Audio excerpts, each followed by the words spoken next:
Muy bien, vamos a abrir nuestra Biblia ahí en el primer libro de Reyes, en el capítulo 19.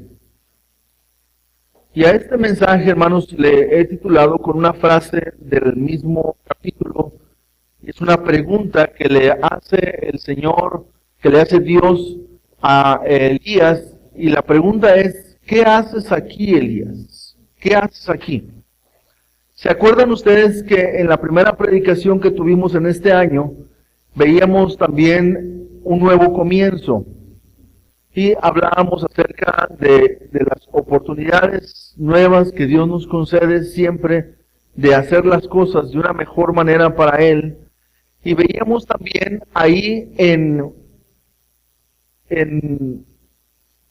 Génesis, veíamos que Dios le preguntaba a este Adán, le decía, ¿dónde estás tú? Y nosotros sabemos que nuestro Dios es omnisciente, que Él sabe todas las cosas, Él es omnipresente, Él es todopoderoso, Él sabe todas las cosas.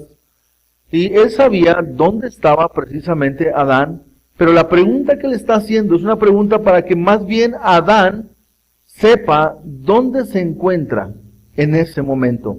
¿Dónde estás tú, Adán? Era una pregunta que Dios le hacía. Y esta pregunta que Dios le hace a Elías, otra vez, cuando Dios pregunta algo, no es porque Dios carezca de la capacidad para conocer todas las cosas. Él sabe todas las cosas. Y Él sabe exactamente por qué Elías está allí, en la cueva, en ese lugar. Él lo sabe. Pero le pregunta a Elías, ¿por qué estás aquí? ¿Qué haces aquí, Elías? ¿Sí? Y es una pregunta que más bien le va a ayudar a Elías a entender qué está haciendo ahí. ¿Qué es lo que él está haciendo ahí en ese lugar? Ahora, esa pregunta, ¿qué haces aquí, Elías? ¿Sí? Es una pregunta que también pudiera servirnos a nosotros para darnos cuenta qué estamos haciendo en el lugar espiritual donde nos encontramos, o en las actividades que estamos desarrollando y en todo lo que estamos haciendo, en qué momento o en qué lugar nos encontramos. ¿Qué haces aquí? Ahora, este pasaje en la vida de Elías, hay una serie de mensajes aquí en el primer libro de Reyes acerca de la vida de Elías, enseñanzas que Dios nos deja aquí. Y Elías, nada más para que podamos entender cómo era Elías. Elías era un profeta que estuvo ejerciendo su ministerio durante el periodo del rey Acab en Israel, y estuvo profetizando en Israel en tiempos del rey Acab. Acab es uno de los peores reyes, posiblemente el peor rey, o uno de los peores reyes en la vida de la historia del pueblo de Israel. Y Elías, un profeta de Dios. Cada uno de los siervos de Dios en toda la historia tienen su propia personalidad, o tenemos nuestra propia personalidad, pensando en los tiempos actuales inclusive. En los tiempos de Elías, Santiago nos dice que Elías era un hombre sujeto a pasiones igual que las nuestras, ¿verdad? Pero por lo que podemos ver en las actitudes de Elías, en las reacciones de Elías, en el carácter de Elías al responder, podemos darnos cuenta que Elías era un hombre pasional, ¿sí? Era un hombre emotivo o emocionalista, ¿sí? Traía sus emociones siempre al filo, ¿verdad? Siempre estaba ahí dispuesto a responder y a actuar, porque era un hombre de esas características. Pero también se cree, por la historia secular, ¿sí?, que Elías era un hombre fuerte. Hagan de cuenta así, si ustedes me están viendo ahorita, imagínense que así era Elías. Bueno, ¿ustedes han visto a John Cena? ¿Sí conocen a John Cena? ¿Sí? ¿Sí? Está feo, ¿verdad? Se ve muy débil, algo así, ¿verdad? Bueno, hagan de cuenta que Elías así era, ¿sí? Era un hombre fuerte, era un hombre recio, era un hombre que no era tímido, pero sí era un hombre muy emocional. Por fuera él podía reflejar y además tenía una fortaleza para hacer las cosas, pero por dentro era un hombre muy emocional, ¿sí? En la historia que nos narra la palabra de Dios, vemos que Elías, cierta ocasión, un rey lo manda a llamar con 50 hombres, y esos 50 hombres van ahí donde se encontraba Elías y le dice: Elías, dice el rey que bajes de la montaña o del cerro. Y Elías simplemente los consume a los 50 hombres, que caiga fuego del cielo y los acaba a todos. Y el rey manda a llamar con otro príncipe, van otros 50 a buscar a Elías, y le dicen: Elías, dice el rey que bajes. Y él dice: ¿no sabes quién soy yo? Y otra vez, ¡pum!, manda fuego del cielo y vuelve a consumir a los otros 50.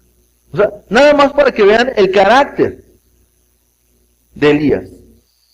Luego viene otra vez otro príncipe con otros 50 y antes de decirle nada, le dice: Elías, ten misericordia de nosotros.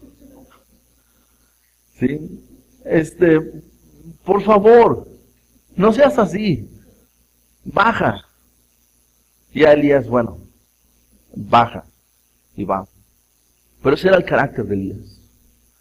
En ese tiempo, hermanos, los demás profetas estaban escondidos en cuevas. ¿Sí? Muchos profetas estaban escondidos en cuevas, de 50 y de 100 profetas escondidos en cuevas.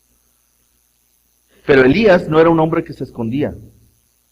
Elías era un hombre que iba a la pelea. Mientras unos se escondían del rey Acab, él iba al encuentro del rey Acab. Y cuando se encontró con el rey Acab le dice: oye, tú estás perturbando a este pueblo, porque has mandado que no llueva. Y le dice Acab al rey, le dice: antes tú eres el que estás haciendo esto, porque has permitido que el pacto de Dios no se esté llevando, porque has olvidado el pacto con Dios. Antes tú has permitido que estas cosas estén pasando. Y el rey, siendo el rey Acab, ¿sí?, se atrevió a entrar en este diálogo con el profeta. Y entonces el profeta le dice: ¿qué te parece? Vamos a ver quién es Dios. ¿Sí? Y vamos a traer a todos los profetas. Ahora, Acab tenía otro problema. Aparte de estar lejos de la voluntad de Dios, tenía otro problema. ¿Saben quién era? ¿Quién? Su esposa. ¿Sí? Jezabel. Jezabel era una villana, pero aparte de ser era una malvada. Si pudiéramos contar quiénes son las peores mujeres de la historia del mundo, quizás, Jezabel podría estar entre las primeras 10 de las peores mujeres en toda la historia del mundo. Y esa era la esposa de Acab. Esta mujer, por hobby, tenía un dios que se llamaba Baal.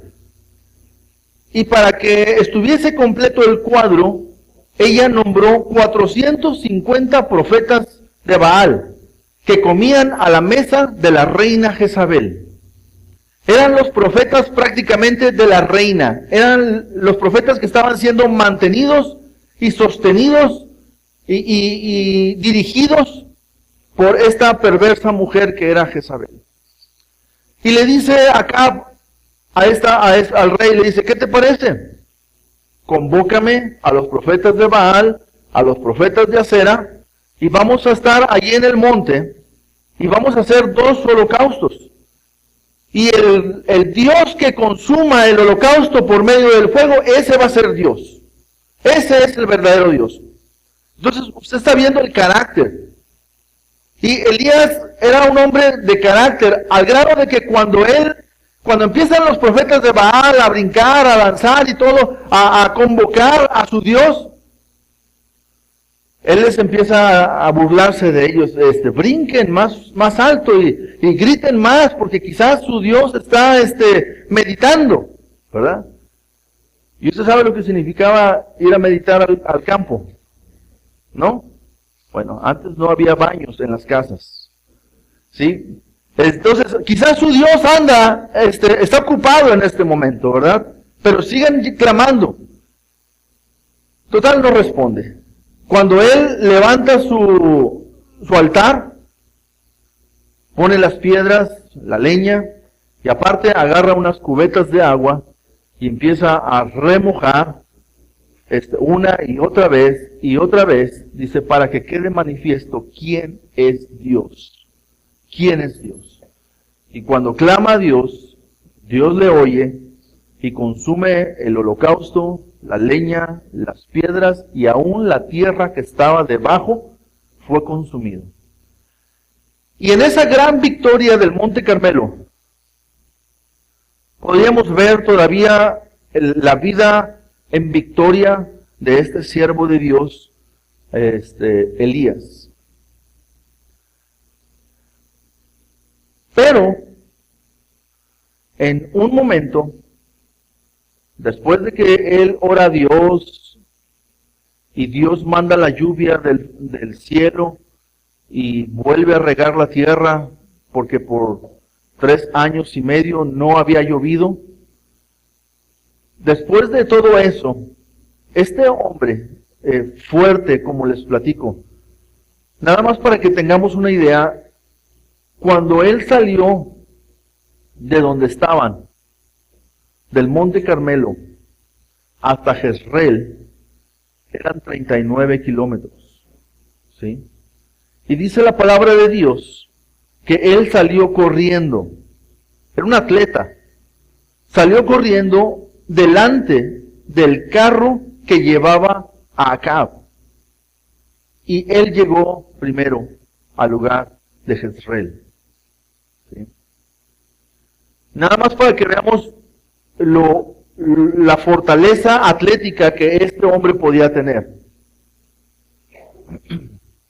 Pero estando ahí, Acab se mete a su casa, al palacio, y llega con su esposita y le dice, mi vida, ¿qué crees que pasó? Pues Elías mató a tus 450 profetas.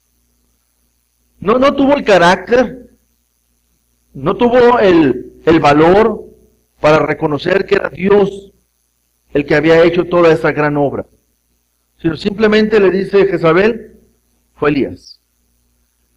Y esta mujer, casi creo, agarró una silla, se la aventó a su marido, le dijo, ¿cómo crees? Y ella en ese momento dijo, así me haga Dios y aún me añada, si el día de mañana Elías no está como uno de estos profetas, o sea, muerto. Y entonces manda un mensajero para que le diga precisamente estas palabras a Elías, al profeta. Y cuando Elías escucha estas palabras, prácticamente, si estuviéramos en los tiempos actuales, sería una amenaza más o menos de este tamaño. Diría a Jezabel, señor Elías, la reina manda decir que sus sicarios, ¿sí?, sus hombres fuertes, lo andan buscando, porque lo van a matar. Nada más para que usted sepa. Entonces llega el momento en esa lucha, en la vida de Elías, en las que Elías se llena de temor y huye. Y huyendo Elías, él estaba prácticamente abandonando el ministerio donde Dios lo tenía en ese momento. ¿Sí? Y vamos a ver, hermanos, un poquito más de este carácter o de estas circunstancias. Vamos a ver cuál fue la respuesta de Dios ante este hombre y qué es lo que Dios espera de cada uno de nosotros. Porque muchas veces, hermanos, pudiéramos nosotros ahorita juzgar la vida de Elías, ¿verdad? Pero cada uno de nosotros tenemos nuestra propia historia. Y cada uno de nosotros tenemos nuestro propio carácter y tenemos nuestro propio temperamento. Y todos y cada uno de nosotros, los que estamos sirviéndole al Señor, los que le hemos servido o los que le van a servir en algún momento, sabrán que hay momentos en la vida en los cuales puede haber fracaso en lo que estamos haciendo. ¿Sí? Puede que las cosas no resulten como nosotros estábamos pensando que iban a resultar. O puede ser que estemos tan desanimados y frustrados de la vida porque pensamos que el resultado de las cosas depende de nosotros. A veces creemos que hay cosas que se han salido de control, pero están todavía perfectamente dentro del control de nuestro Dios. Vamos a leer en primer libro de Reyes, en el capítulo 19, los primeros 3 versículos, dice: Acab dio a Jezabel la nueva de todo lo que Elías había hecho, y de cómo había matado a espada a todos los profetas. Entonces envió Jezabel a Elías un mensajero diciendo: Así me hagan los dioses y aún me añadan, si mañana a estas horas yo no he puesto tu persona como la de uno de ellos. Viendo pues el peligro, se levantó y se fue para salvar su vida. Y vino a Berseba, que está en Judá, y dejó ahí a su criado. Vemos aquí, hermanos, en este momento, si quieres le avanzamos por ahí, hermano. En este pasaje podemos ver en primer lugar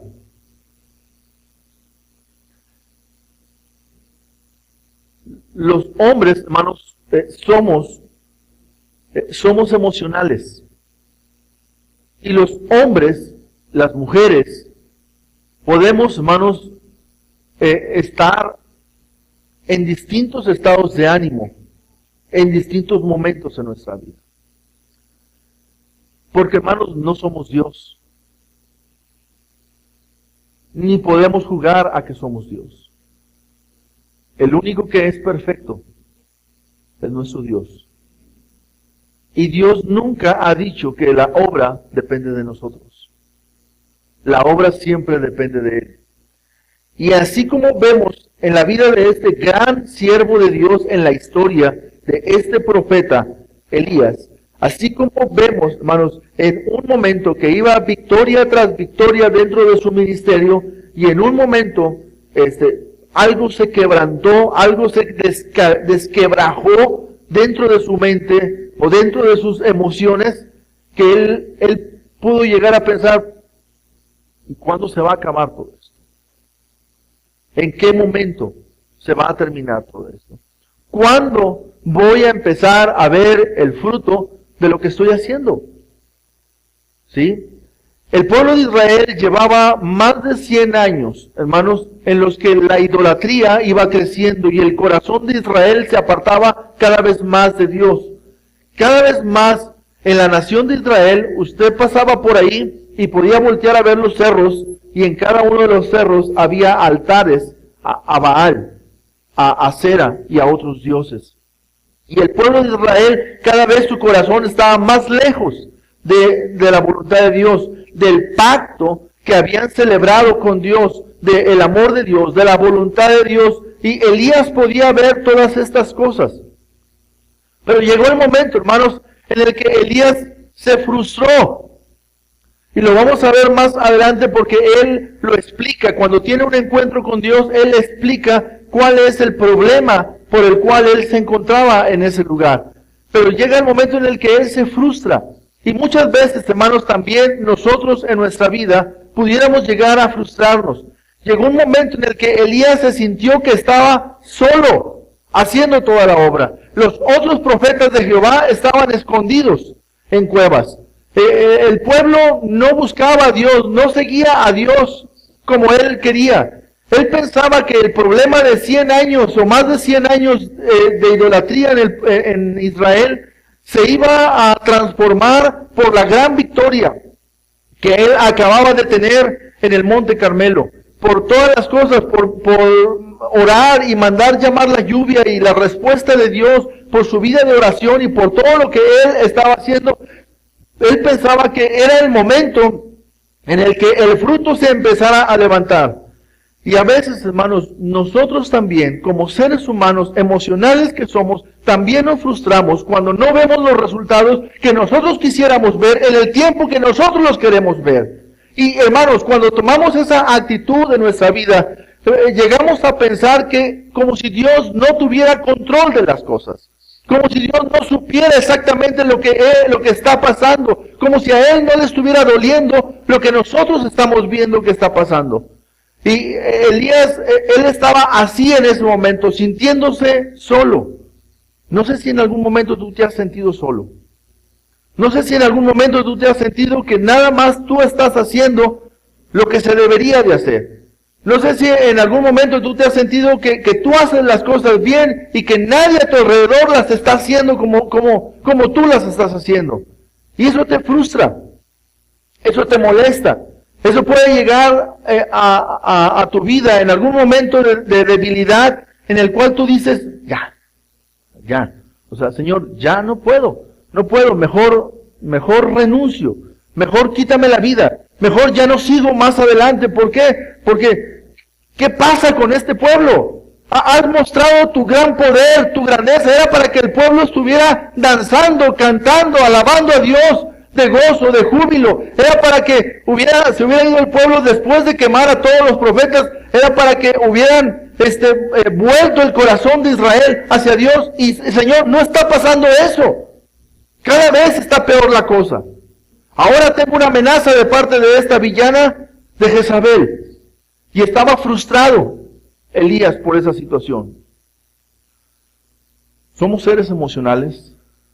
Dios lo sabe. Porque Él nos creó. Dios lo entiende, porque sabe que no somos perfectos, porque sabe que todavía tenemos carnes y emociones en nuestro corazón. Entonces, Elías se aparta y se va, supuestamente para salvar su vida. Nosotros que estamos viendo la película desde afuera, ¿verdad? Y que somos muy buenos para juzgar la película en la vida de los demás, diríamos, ¿pero qué te pasa, Elías? Acabas de ver cómo te contestó Dios con la lluvia. Acabas de ver cómo te contestó Dios en el Monte Carmelo. Acabas de eliminar a esos profetas perversos que estaban ahí haciendo alabanza a otros dioses y adorando a otros dioses. ¿Qué te pasa, Elías? Estabas a un punto, entraste al área chica y no tiraste. ¿Sí? Tenías allí en tus manos encestar la canasta y no lo hiciste. Te fuiste. Tuviste miedo a la amenaza de esta mujer. Y hermanos, somos seres emocionales. Somos seres emocionales y esas actitudes llevaron a un fracaso importante en la vida del ministerio de Elías. Pero vamos a avanzar. Vamos a ver en los versículos del 4 al 18 la gracia de Dios que cubre nuestra debilidad. Dice el versículo 4 que Elías se fue por el desierto un día de camino y se vino y se sentó debajo de un enebro y deseando morirse dijo, basta ya, oh Jehová, quítame la vida, pues no soy yo mejor que mis padres. Cuando él está diciendo esto, no soy yo mejor que mis padres, está diciéndole, Señor, los profetas anteriores no lograron hacer que tu pueblo volviera su corazón a ti. Y yo no soy mejor que ellos, porque después de tremenda acción que acabo de hacer, Señor, enfrentando a los profetas de Baal, este pueblo todavía sigue con la idolatría. Las cosas siguen exactamente igual. Yo no he hecho esto.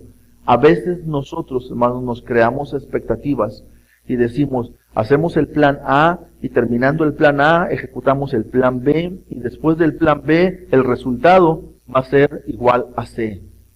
¿Sí? Y pensamos que esto A más B va a ser igual a C. Y ese va a ser el resultado. Y nosotros hacemos nuestras fórmulas en nuestra mente y ya tenemos en la mente lo que va a resultar. Cuando realmente, hermanos, el crecimiento, el resultado de todas las cosas siempre lo ha dado Dios. Siempre es Dios el que hace todas las cosas, ¿verdad? Nosotros podemos imaginar, podemos pensar, pero el problema es que cuando no suceden las cosas como nosotros pensábamos, llegamos a una situación como la que se encontraba Elías en ese momento, frustrados del ministerio, frustrados de lo que estábamos haciendo, frustrados de las cosas porque no resultan como nosotros lo habíamos planeado. Y ahí está Elías diciéndole al Señor, pues esto. Y esto, hermanos, no es más que un estado de depresión. Cuando una persona desea morirse y se echa a dormir y nada más quiere estar ahí escondido, es un estado de depresión porque somos seres emocionales. ¿Sí? Dice el versículo 5, y echándose debajo del enebro se quedó dormido.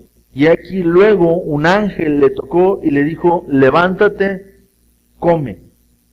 Levántate, come. Entonces él miró, y aquí a su cabecera una torta cocida sobre las ascuas y una vasija de agua, y comió y bebió y volvió a dormirse. No nos da mucha explicación de todo esto, de esta descripción que está pasando aquí. Pero claramente, hermanos, vemos a Dios mandando a su ángel a la vida de Elías para darle a Elías una torta cocida. ¿Quién le preparó ahí en el desierto esa torta? ¿Quién proveyó? ¿Quién sustentó? Pero podemos ver, hermanos, a Dios amando a sus hijos, amando a sus siervos, con su soberanía y con su gran sabiduría que Él tiene, viendo las cosas desde donde solamente Él las puede ver, y está viendo el cuadro completo, y está diciéndole a su siervo, le está diciendo, hijo, te entiendo. Por ahora, levántate y come. Levántate y come. Y dice el versículo 7, y volviendo el ángel, dice, y volvió a dormirse, versículo 6. Versículo 7, y volviendo el ángel de Jehová la segunda vez, lo tocó diciendo, levántate y come, porque largo camino te resta. O sea, hijo, órale, ya dormiste, ya comiste, vuelve a comer, y ahora levántate. ¿Por qué? Porque todavía hay mucho por delante.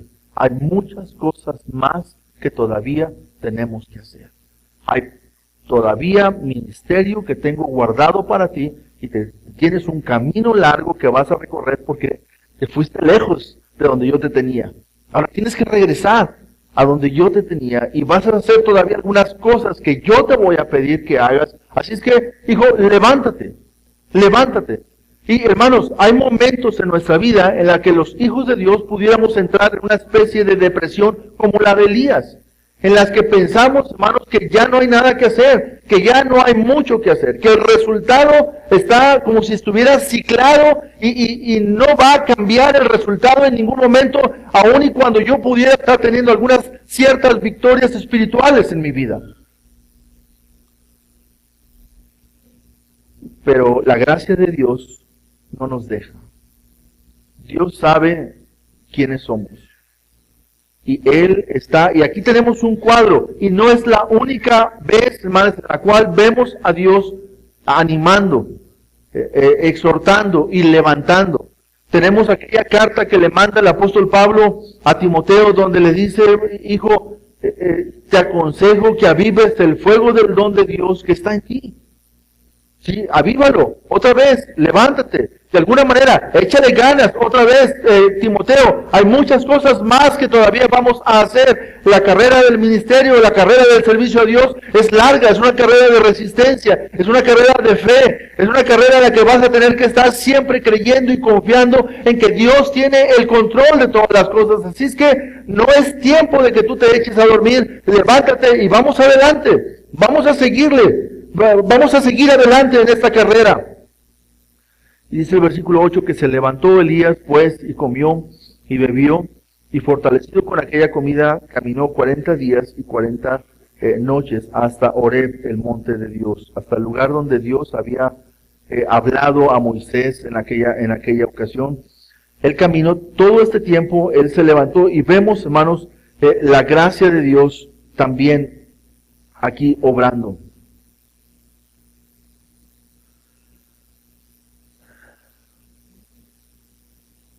Los cristianos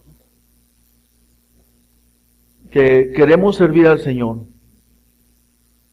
muchas veces quisiéramos nosotros tener las fórmulas de todo lo que se hace en el ministerio. Quisiéramos tener todas las explicaciones, el paso 1, el paso 2, el paso 3, y cómo vamos a llegar al paso final de todas las cosas. Pero nos damos cuenta que cada carrera es diferente, que cada ministerio es diferente, que cada circunstancia es diferente y que Dios nunca pierde el control de todas las cosas. Él tiene el control de todas las cosas. Y aquí vemos, hermanos, a Dios animando a Elías. Luego sigue ahí el versículo 9. Y ahí se metió en una cueva donde pasó la noche. Y vino a él palabra de Jehová, el cual le dijo, ¿qué haces aquí, Elías? ¿Qué estás haciendo aquí, Elías? Elías podía decir, bueno, es una costumbre de los profetas esconderse en cuevas. En ese entonces, todos los demás profetas estaban en cuevas, y yo también me voy a meter a una cueva. Aquí voy a estar. Si todos los demás están haciendo las cosas de esta manera, para su propio bienestar, para su propio beneficio, pensando solamente en sus propias cosas, bueno, pues yo también. Yo también me meto a la cueva. ¿Sí? Y la pregunta de Dios que le está haciendo Elías es una pregunta un poquito retórica, en la que le dice, Elías, este no es un lugar para ti. Tú ya has experimentado mi poder. Tú ya sabes quién soy yo. Tú sabes que yo a esa mujer le pudiera en este momento mandar un rayo y fulminarla. Yo lo puedo hacer. Pudiera mandar fuego del cielo y así como consumió aquel toro, sí puede consumir a esta mujer. Tú sabes quién soy yo. No te escondas. No te guardes. Yo sigo siendo Dios todavía. Y sigo estando en control. ¿Qué haces aquí, Elías?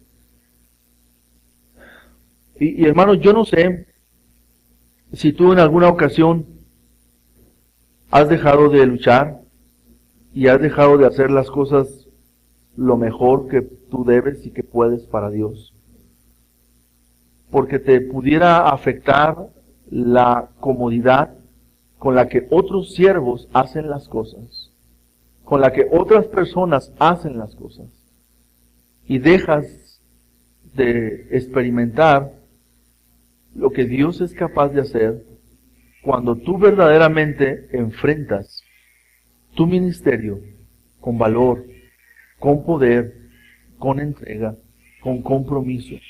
Tú puedes, Elías, tú lo has visto. ¿Qué haces aquí? Y aquí está la respuesta de Elías. Él respondió: he sentido un vivo celo por Jehová, Dios de los ejércitos, porque los hijos de Israel han dejado tu pacto y han derribado tus altares y han matado a espada a tus profetas. Y solo yo he quedado y me buscan para quitarme la vida. ¿Sí? Y la instrucción de parte de Dios para Elías él le dijo: sal fuera. Pareciera un pleonasmo, ¿verdad? Los jóvenes de esta época le dirían: pues ni modo que me salga para adentro, ¿verdad? Pero hay algunas figuras del lenguaje en las cuales Dios permite estas expresiones precisamente para ser un poquito reiterativo. Sal fuera. Salte de ahí, de donde estás. Salte de esa situación en la que te encuentras. Levántate. A veces, hermanos, los seres humanos nos metemos en nosotros mismos. ¿Sí? Pareciera que nuestra cabeza solamente nos permite ver nuestros pies y el mosaico sobre el que estamos parados. Nada más. Y estamos nada más viendo nuestra propia situación.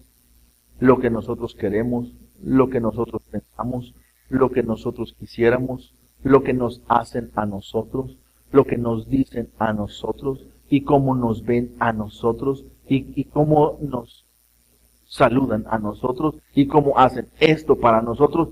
Y Dios dice: salte de ahí, sal fuera. Ese no es tu lugar. Tú no tienes que estar ahí en ese lugar. Sal. ¿Sí? ¿Se acuerdan aquella ocasión en la que otro siervo de Dios, años antes, Abraham, estaba hablando también con Jehová y le decía: Señor, pues tú me diste una promesa y tú me dijiste que un hijo mío, y ha pasado los años y no hay nada de respuesta a esa promesa que me hiciste, y Señor, pues, ¿qué va a hacer? Le voy a dar la herencia, el que me va a heredar es Damaseno, Eliezer, que vive aquí conmigo, el hijo de este siervo, es el que va a heredarme. Y entonces Dios le dijo la misma expresión que le está diciendo a Elías, le dijo a Abraham: Abraham, sal fuera. O sea, salte de ahí, de esa tienda en la que estás encerrado, sal, levanta tus ojos al cielo y mira las estrellas, y si las puedes contar, nada más para que sepas que así va a ser tu descendencia. ¿Sí? Y lo que Dios le está diciendo a Elías: Elías, deja de estarte viendo a ti mismo. Vuelve a poner otra vez tus ojos en mí. Vuelve otra vez a confiar en mí.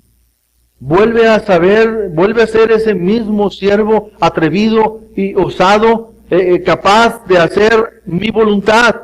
Donde quiera que yo te tenga, donde quiera que yo te mande, donde quiera que yo te lleve, tú vas a hacer mi voluntad porque sabes quién soy yo. Salte de ahí. En esa cueva no me vas a servir. No es el lugar que yo tengo para ti. Y muchas veces, hermanos, los hijos de Dios estamos metidos en una cueva. En la cueva de nosotros mismos. En la cueva de nuestra desesperación. En la cueva de nuestra depresión. En la cueva de nuestra frustración. En la cueva de nuestra angustia, en la cueva del temor, en la cueva, hermanos, que nos está ahí frenando y nos está alejando de ver la gloria de Dios, la grandeza de Dios y el poder de Dios actuando en lo que Dios quiere que hagamos. Entonces, Dios le dice: Elías, sal fuera y ponte en el monte delante de Jehová. Y aquí Jehová que pasaba, y un grande y poderoso viento que rompía los montes. ¿Usted se imagina un viento que rompe los montes? ¿Usted vio el viento de ayer en la mañana? Eso no es nada.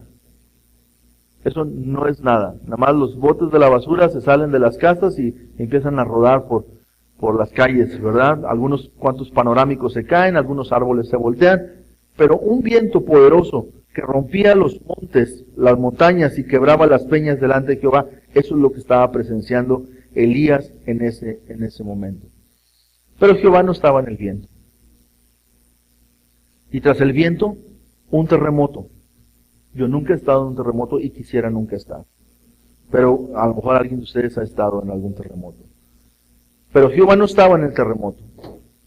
Y tras el terremoto un fuego. Pero Jehová no estaba en el fuego. Ahora, acuérdese, ¿cómo era Elías? Era fuerte.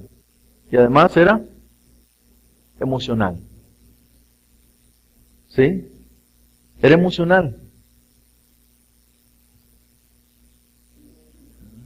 Un fuerte viento, un terremoto, un fuego. Y yo me imagino que Elías estaba pensando, es que Dios se está acercando. O es que Dios ha aterrizado aquí. ¿Verdad? Pero no, Dios no estaba en nada de esas cosas. Pero Jehová no estaba en el fuego. Y tras el fuego un silbo apacible, delicado, diferente al carácter de Elías. Y cuando lo oyó Elías, cubrió su rostro con su manto y salió de la cueva y se puso a la puerta de la cueva, y aquí vino a él una voz diciendo, otra vez Elías, ¿qué haces aquí? Él respondió, lo mismo. Él todavía sentía lo mismo. He sentido un vivo celo por Jehová de los ejércitos, porque los hijos de Israel han dejado tu pacto, han derribado tus altares y han matado a espada a tus profetas, y solo yo he quedado y me buscan para quitarme la vida. Esta es la respuesta, hermanos, de muchas personas que se sumen en la frustración. ¿Sí? Les preguntas, ¿por qué estás ahí en la cueva? Y la respuesta es que un hermano de la iglesia me dijo esto y esto otro. Es que los hermanos de la iglesia no hacen esto y no hacen lo otro y no hacen aquello y no hacen acá. Es que los hermanos, y es que en la iglesia, y siempre la culpa a todos los demás. ¿Que Elías no estaba viendo el poder de Dios obrando en su vida? ¿No le bastaba a Elías ver la manifestación, la grandeza del poder de Dios obrando en cada cosa que él hacía? ¿Por qué se estaba escudando él en lo que no estaban haciendo los demás? En lo que habían dejado de hacer los otros. Para justificar la razón por la cual él se encontraba en la cueva. ¿No será el caso de algunos de nosotros también, hermanos? Que estamos queriendo justificar el por qué no le estamos sirviendo al Señor y le echamos la culpa a otras personas que no están haciendo las cosas como nosotros creemos que las deberían de hacer. Ahora, el hecho de que está diciendo Elías eso, no significa que Elías tenga la razón. Después Dios le explica y le hace ver que no tiene la razón en lo que está diciendo. Pero esa era su justificación. Eso era lo que él estaba viendo. Eso es lo que él estaba pensando, y él se estaba imaginando que estaba solo y que no había nadie más juntamente con él combatiendo por la gloria de Dios en esa época y en ese momento. Y no es cierto. Cuando comenzaba este mensaje yo les decía que Elías fue profeta en el tiempo de Acab. Si este fuera Israel, esta es la franja de Israel, todo esto, ¿sí? Este es el sur, la parte de Judea, ¿sí? Y allá está el norte, la parte de Galilea. Acá estaban 2 tribus en la parte sur, y allá estaban 10 tribus en la parte norte.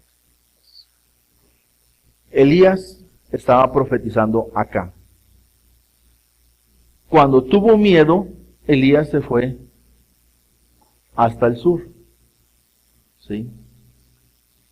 Cuando Elías caminó otra vez hacia el norte y se mete en una cueva. Y luego, en Israel, que eran estas 10 tribus, estaba Acab, pero allá estaba Josafat en ese entonces. Y había un profeta que Dios estaba usando allá, que era Micaías. ¿Se acuerdan que cuando se juntan Acab y Josafat, y que Josafat le recomienda a Acab, oye, ¿por qué no buscas mejor que te profetice un profeta de Dios? Y estaba Micaías, ¿sí? Y Micaías estaba profetizando la voluntad de Dios en ese entonces. Y también era valeroso, porque cuando el mismo rey Acab le estaba preguntando que qué tenía que hacer, este profeta le dijo, esto es lo que tienes que hacer, no vayas a esa guerra. Pero luego después dice, no, ya ves, siempre me profetiza mal, tráeme uno de los míos. Y traen otros profetas de los de él, y los profetas de él le dicen, no, sí, mi rey, vaya, y usted va a ir, se va a ganar esa gran victoria, y se va a venir en los hombros, ¿verdad? Y no era cierto. Pero lo que yo quiero enfatizar ahorita, era que Elías no tenía razón cuando dice que solamente yo he quedado. Ahí estaba Micaías también sirviendo en ese entonces. Y había más profetas en esa época. Y Dios le hace ver que había más profetas que estaban haciendo bien la voluntad de Dios. Que no lo estaban haciendo como él, está bien. Porque cada uno sirve a Dios con lo que Dios le ha dado. ¿Sí? Con lo que tiene. Con lo que Dios lo preparó. Con lo que Dios le ha suministrado. Nadie puede servirle al Señor con lo suyo propio. Todos le servimos a Dios con lo que Dios nos ha provisto. Con lo que Dios nos ha dado. Y si no tienes, es porque Dios no te ha dado. Y si tienes, es porque Dios te lo ha dado. Y es para su gracia. Y es para su gloria. Es por su gracia.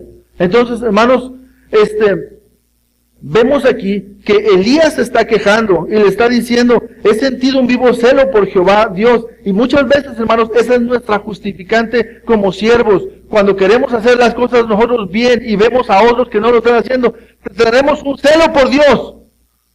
No. Es el celo de tus propias pasiones.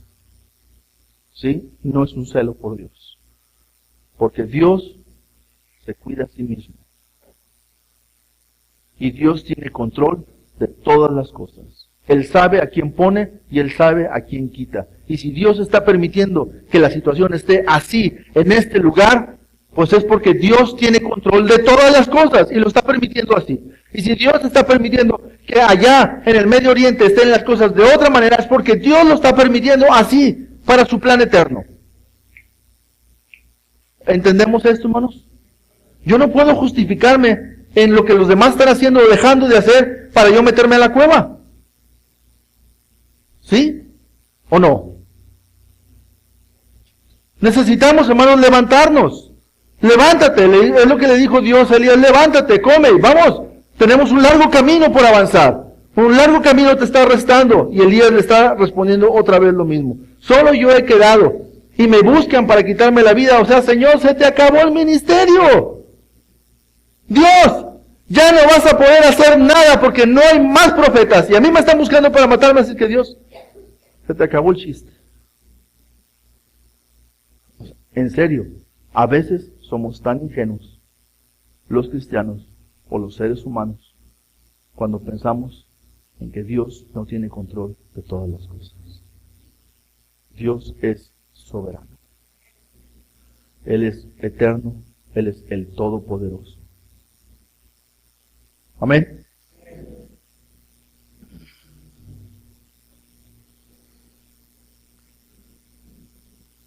Solo yo he quedado y me buscan para quitarme la vida.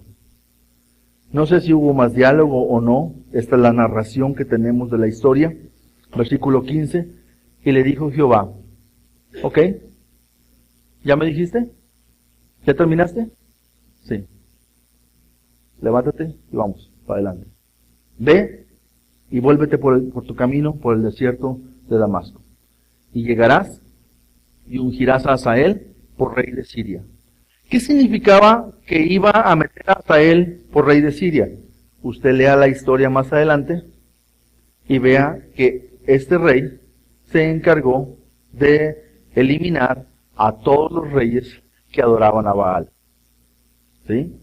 Y luego le dijo, a Jehú, hijo de Nimsi, ungirás por rey sobre Israel. Y a Eliseo, hijo de Safat, de Abel Meola, ungirás para que sea profeta en tu lugar. O sea, todavía tienes trabajo como profeta por hacer. y yo tengo control de todas las cosas. Y a través de estos reyes que tú vas a poner, yo voy a eliminar el problema de Baal. Y hermanos, después de esto, nunca más se vuelve a hablar de Baal. ¿Sí? Porque Dios tiene control de todas las cosas. Y el que escapare de la espada de Hazael, Jehú lo matará. Y el que escapare de la espada de Jehú, Eliseo lo matará.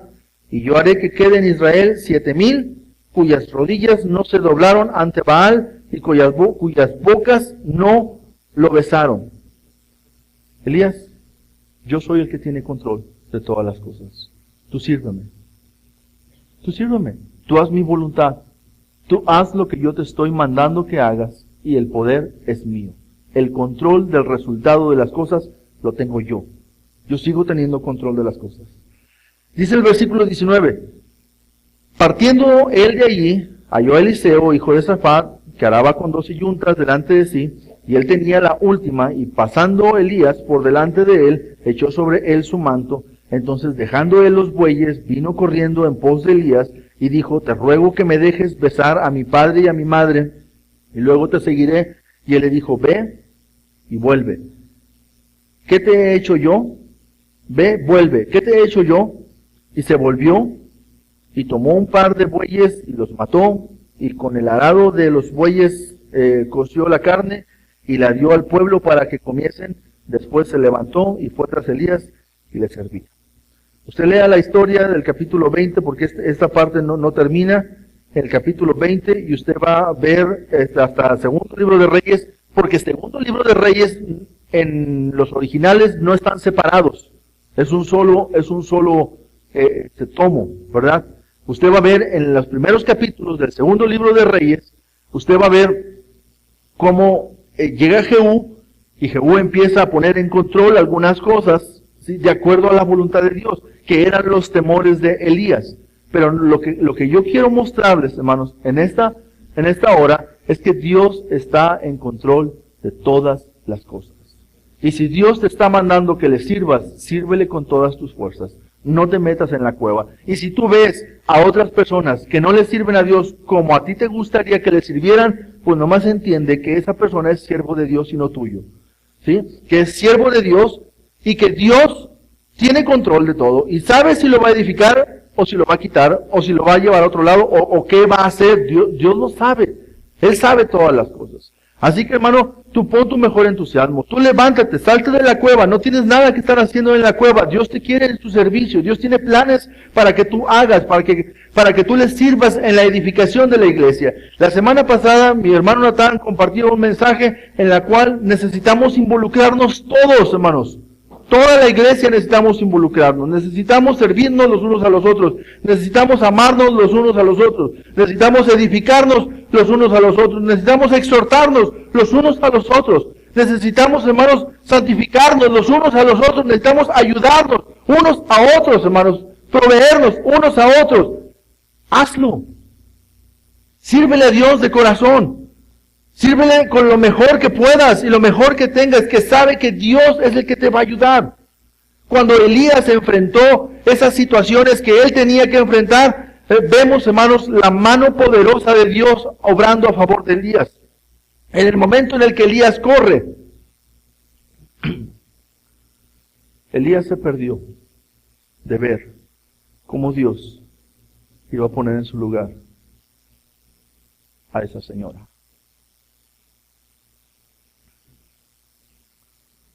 Se lo perdió.